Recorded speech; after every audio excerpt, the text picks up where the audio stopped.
Archers!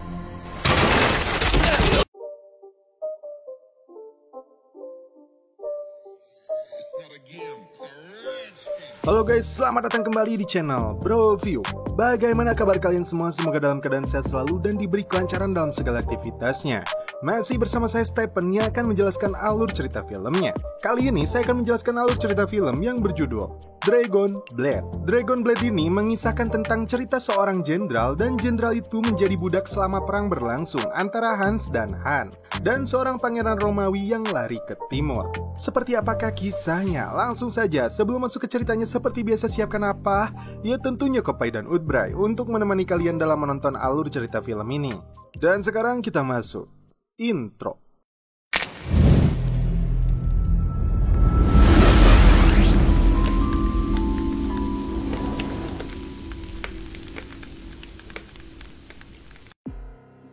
Pada tahun 2015, sebuah perusahaan arkeolog Amerika membeli dokumen militer dari dinasti Han. 2000 tahun yang lalu, pasukan Romawi pergi ke Cina saat kota kuno yang disebut Regum sedang dibangun. Singkat cerita, diutuslah tim arkeolog ke sebuah wilayah yang diduga kota kuno itu berada.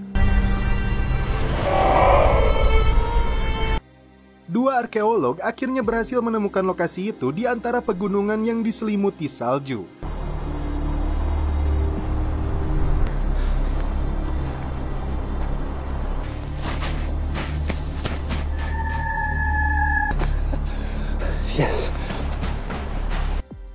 Mereka kemudian melakukan pemindaian yang terhubung ke satelit untuk melihat keseluruhan lokasi ini secara utuh dalam bentuk 3 dimensi. Dan inilah Dragon Blade.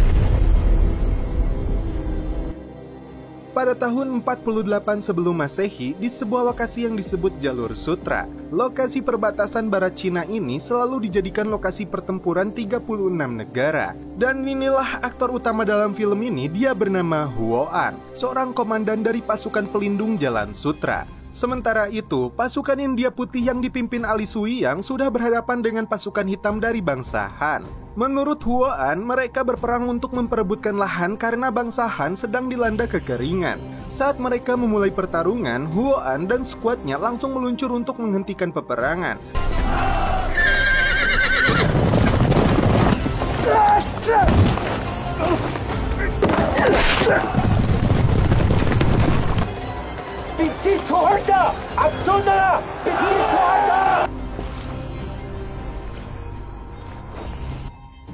Dia meminta kedua belah pihak untuk menahan diri. Sesuai moto dari pasukan pelindung, merubah musuh menjadi kawan. Dia siap membantu masalah mereka dan menghentikan pertikaian. Seorang wanita yang dijuluki Bulan tidak puas dan langsung memecut Huo An. Dalam pertarungan itu, Huo An tidak sengaja memegang gunung kembarnya. Karena pelecehan itu, Bulan makin tersulut emosinya dan langsung mengeluarkan pedang.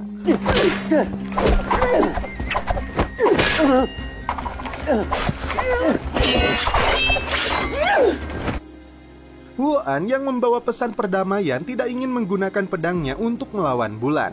Dia hanya menangkis serangan Bulan dengan perisai tangannya itu. Meskipun berkemampuan tinggi, Mamang Jeki ini tetap menunjukkan gaya pertarungan kocaknya. Pertarungan berakhir saat Huo An tidak sengaja menarik cadarnya. Misi pasukan pelindung berhasil mencegah peperangan dua negara itu, namun anehnya dia malah ditertawakan oleh anak buahnya sendiri. Saat Huo An hendak mengembalikan cadarnya kepada Bulan, dia malah disuguhi sebuah minuman dan adegan untuk celepot. Huo An terkejut dan segera kabur. Ternyata bagi bangsa Han, melepas cadar seorang wanita itu sama artinya dia sudah meminang wanita tersebut. Huo An dan pasukan akhirnya kembali ke desa. Dia kembali bertemu dengan istrinya yaitu Xiu Qing yang sedang mengajar anak-anak yatim piatu. Huo An meminta maaf kepada Xiu karena dia pulang hanya membawa sedikit uang. Dia beralasan bayaran dari pemerintah atau prefektur setengahnya dia berikan untuk pasukannya yang terluka. Dan untungnya Xiu yang cantik ini sungguh pengertian. Tiba-tiba temannya yang bernama Yin Po membawa kabar buruk. Komandan tentara prefektur menemukan 4 peti berisi emas di luar perbatasan. Yang menjadi masalah, di dalamnya terdapat sebuah dokumen pemeriksaan yang ditandatangani oleh pasukan pelindung. Huo An langsung berangkat dan melihat beberapa anak buahnya sudah diborgol. Dia merasa tidak bersalah dan telah difitnah oleh seseorang. Namun karena bukti itu, Huoan dan pasukannya tetap ditangkap. Menggunakan kereta tahanan kuno, mereka dibawa menuju sebuah penjara kota bernama Gerbang Wild Geese. Meskipun anak buahnya kesal dan emosi, namun Huoan tetap santuy dan yakin keadilan akan berpihak kepada orang yang benar. Sampai di penjara ini,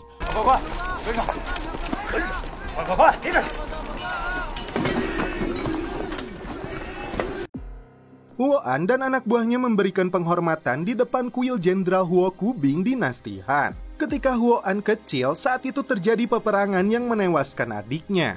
Jenderal Huo Kubing mendekat dan dia langsung menusuknya. Bukannya marah, sang jenderal malah menasehati keberanian dia hendaknya dipergunakan untuk menyelamatkan orang yang membutuhkan. Tiba-tiba terjadi kecelakaan saat beberapa tahanan sedang bekerja membangun benteng. Untungnya seorang tahanan berhasil diselamatkan oleh Huoan.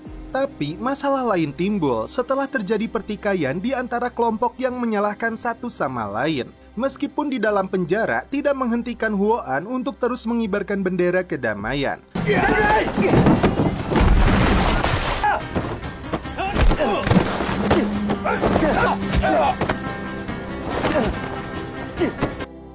Pertikaian berhenti setelah petugas memukul gong. Huoan dan anak buahnya dibawa menghadap Komandan Entog. Dia merendahkan Huoan sebagai komandan pasukan pelindung yang tidak ada apa-apanya. Bahkan dengan songongnya dia sanggup mengalahkan Huoan dalam 10 gerakan. Tapi Huoan memilih untuk tidak meladeninya. Tidak lama kemudian, muncul pasukan Romawi yang dipimpin oleh Jenderal Lucius. Dia membawa 800 pasukan dan 3.000 anak panah dengan kondisi kehausan dan kelelahan. Mereka berencana untuk mengambil alih Wild Geese. Pasukan ini ternyata membawa putra mahkota mereka yang bernama Publius, yang kehilangan penglihatan oleh kekejaman saudaranya sendiri.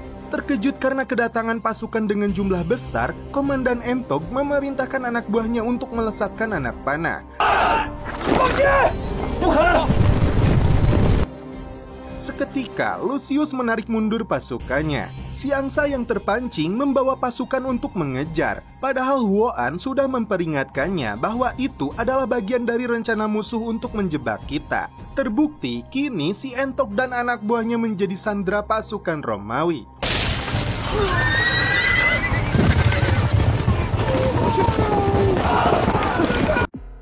Huoan langsung mengambil alih Wild Geese. Dia memerintahkan pasukan yang tersisa untuk mempersiapkan diri dan menjalankan rencananya. Saat pasukan Romawi akan menyerang, Huoan dan skuadnya menemui mereka. Dia sudah meminta Lucius untuk membebaskan pasukannya dan meninggalkan kota ini. Lucius langsung menolak karena dia dan pasukannya tidak sanggup lagi melanjutkan perjalanan. Dengan ciri khas pedang yang dimiliki Huoan, mereka berdua langsung terlibat pertarungan. Huoan sempat terkejut ketika melihat beberapa anak buah Lucius jatuh pingsan akibat kelelahan.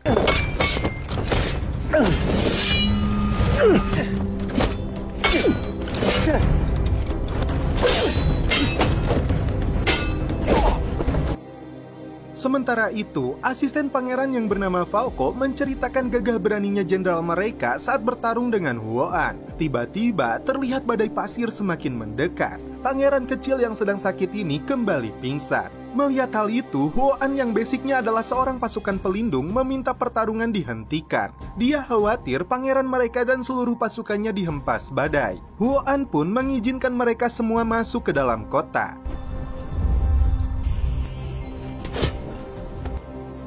Publius kembali siuman setelah seorang tabib mengobatinya. Dia langsung bertanya kepada Lucius apakah dia berhasil mengalahkan orang Cina itu.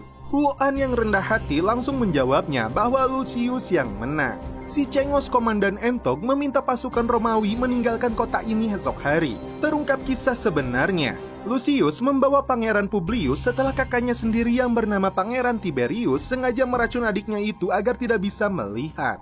Lucius dan pasukannya segera membawa lari pangeran keluar dari kerajaan Romawi demi keselamatan mereka. Huoan kembali muncul untuk mengajaknya minum. Saat Huoan menanyakan kemana tujuan mereka esok hari, dia tampak bingung. Meskipun kisah sebenarnya tidak diutarakan kepada Huoan, tapi Huoan tetap menganggapnya sebagai teman. Tiba-tiba, Komandan Entog datang membawa kabar. Kepala prefektur memberi mereka waktu 15 hari untuk menyelesaikan pembangunan benteng ini. Jika tidak, mereka semua akan dihukum mati.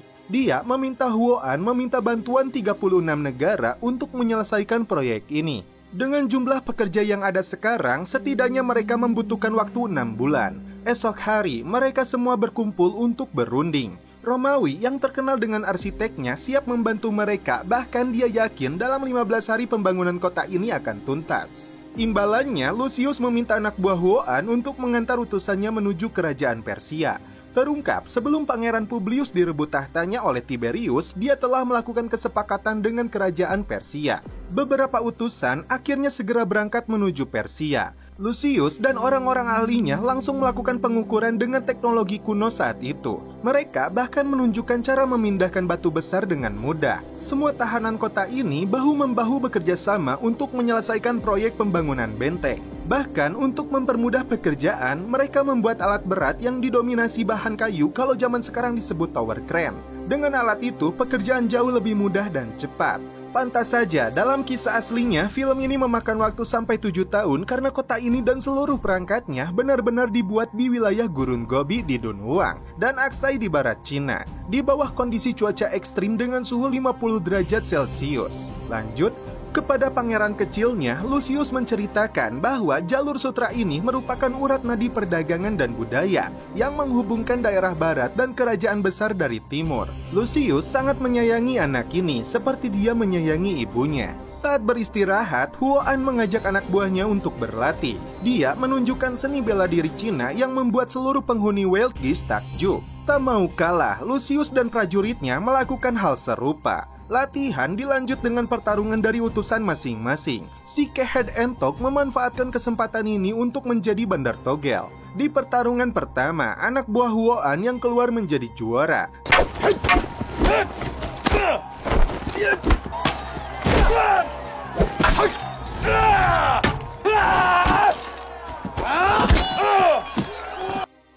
Namun dalam pertarungan kedua, prajurit Lucius berhasil menundukkan anak buah Huoan.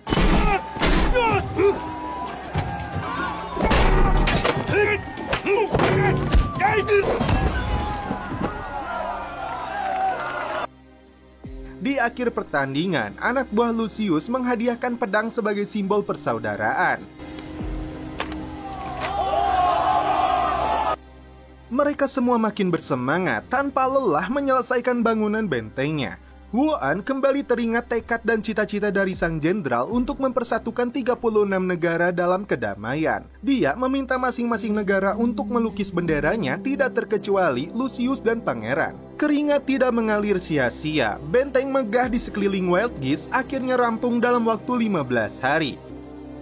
Buah dari bangsa Cina, bangsa Romawi, dan seluruh ras yang berada di kota ini. Saat malam hari, Lucius akhirnya menceritakan kisah sesungguhnya kepada Huoan, bahwa Lucius bertugas atas perintah raja atau konsul yang bernama Marcus Licinius Crassus Dav. Saat itu, Marcus membuat kesepakatan saling melindungi dengan bangsa Ratu Persia, adik dari Lady Crassus. Dan Tiberius ini adalah anak tertua Marcus yang kejam dan berbahaya. Karena itu, Marcus memilih putra bungsunya Publius untuk meneruskan tahta.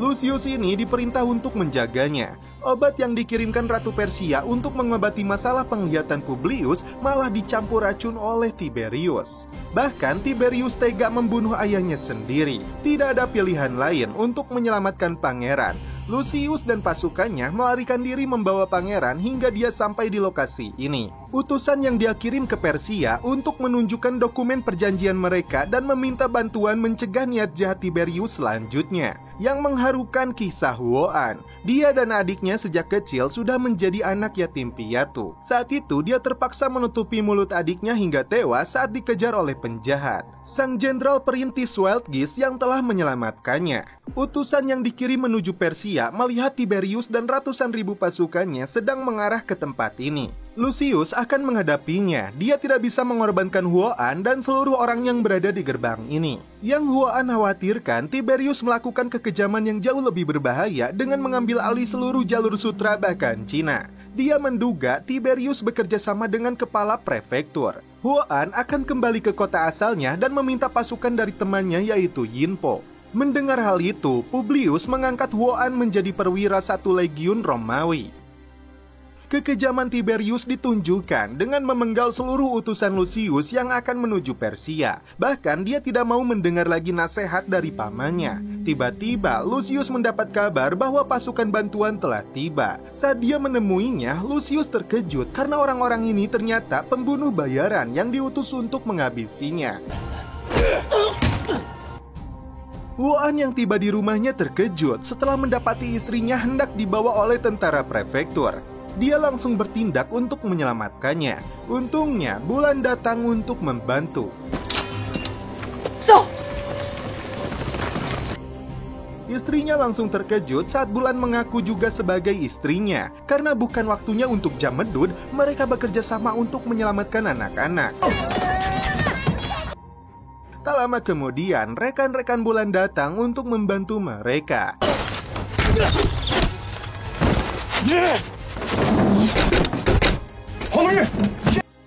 Saat menyelamatkan seorang anak, istri Huo-an terkena tembakan anak panah di punggungnya. Huo-an langsung melemparkan bara api untuk menahan serangan tentara agar mereka bisa meloloskan diri. Dalam kondisi sudah tidak berdaya, istri Huo-an menitipkan anak-anak sebelum dia mengembuskan nafas terakhirnya.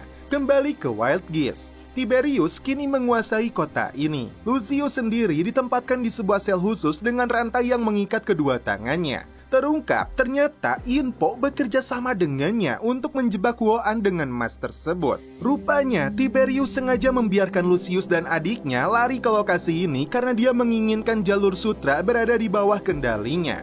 Dia kembali menunjukkan kekejamannya dengan menjatuhkan Publius dari atas menara. Sementara itu, Huo-an sudah mengetahui bahwa Yinpo yang telah mengkhianatinya. Komandan Entok ini terpaksa harus menyerahkan Huo-an kepada Tiberius. 36 negara sudah tunduk kepada Tiberius setelah mendapat tekanan dan ancaman kematian. Si Entok ditawari beberapa peti emas untuk menyerahkan Huo-an. Bulan langsung tersulut emosinya, namun Huo-an memintanya tenang. Para penghuni Wild Geese ini nyalinya ciut dengan ancaman Tiberius. Huo-an kembali menceritakan kisah kecilnya dan tekad dari Jenderal Huo yang mewarisi pesan perdamaian. Kini mereka bertekad untuk mempertahankan kota ini meskipun nyawa mereka harus melayang. Huo-an membuat rencana untuk melawan Tiberius. Saat dibawa ke penjara, dia melihat pasukan Lucius yang berada di dalam sel.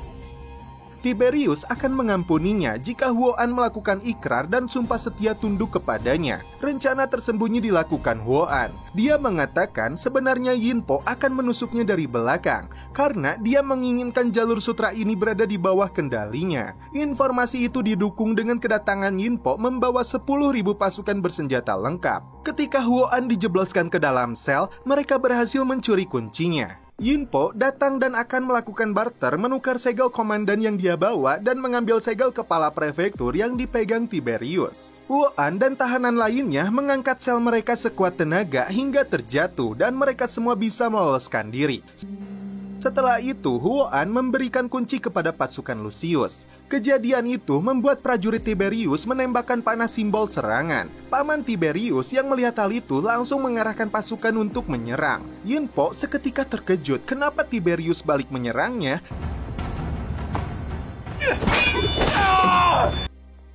Karena bukan lawan yang seimbang, Ma Chuang dan Yinpo koit di tangan Tiberius. Huo-an sangat terkejut ketika melihat kedua bola mata Lucius telah hancur. Sedih dan amarah berkecamuk karena dia tidak sanggup membebaskan sahabatnya. Lucius memintanya untuk pergi dan menitipkan pasukan Romawi kepadanya. Dengan terpaksa, Huo-an meringankan kematiannya. Dia hanya membawa ikat kepala milik Lucius. Tidak ada senjata, Huo-an dan pasukan Romawi melawan musuh dengan bongkahan batu. Bahkan dia teringat kembali ketika meluncurkan batu dengan perisai agar lebih mudah meluncur. Sampai di jalur sutra, Huo-an menyaksikan Tiberius dengan ratusan ribu pasukannya.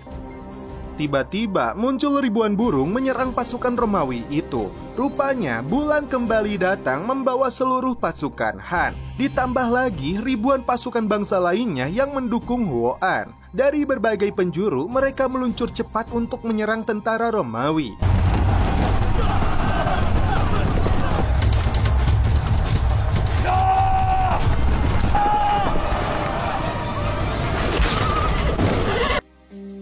Peperangan berlangsung sangat sengit. Korban berjatuhan dari kedua belah pihak, termasuk Komandan Entok dan rekannya ikut menjadi korban. Besarnya pasukan Romawi masih tidak sebanding dengan pasukan gabungan ini. Saat Tiberius merasa sudah menang, tiba-tiba muncul pasukan Persia yang jumlahnya sangat jauh lebih besar melebihi tentara Tiberius.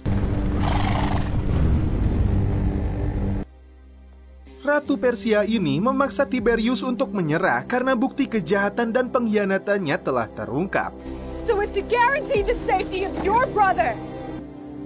Pamannya kembali meminta Tiberius untuk menurunkan senjatanya. Namun, dia kembali menunjukkan watak jahatnya dengan menghabisi pamannya sendiri. Kini tidak ada satupun prajurit yang mau tunduk kepadanya. Huan langsung maju untuk menantang Tiberius sebagai orang Romawi yang telah diangkat oleh pangeran. Dalam pertarungan itu, Huan yang sudah cingket lebih dulu dibuat kewalahan menghadapi Tiberius. Huan makin tidak berdaya dan hampir dieksekusi oleh Tiberius. Huan langsung menangkis tangan Tiberius dan melayangkan ikat kepala Lucius yang langsung menyayat lehernya.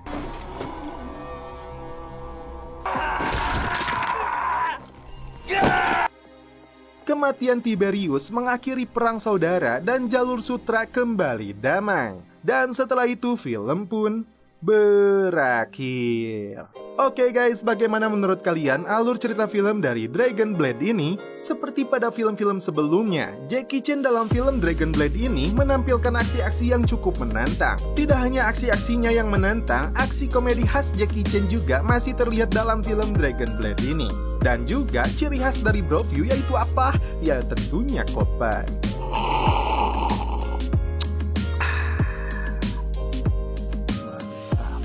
Oke guys, cukup sekian alur cerita film ini. Salam penutup seperti biasa dari kami. Mohon maaf bila ada kata-kata yang kurang berkenan di hati kalian.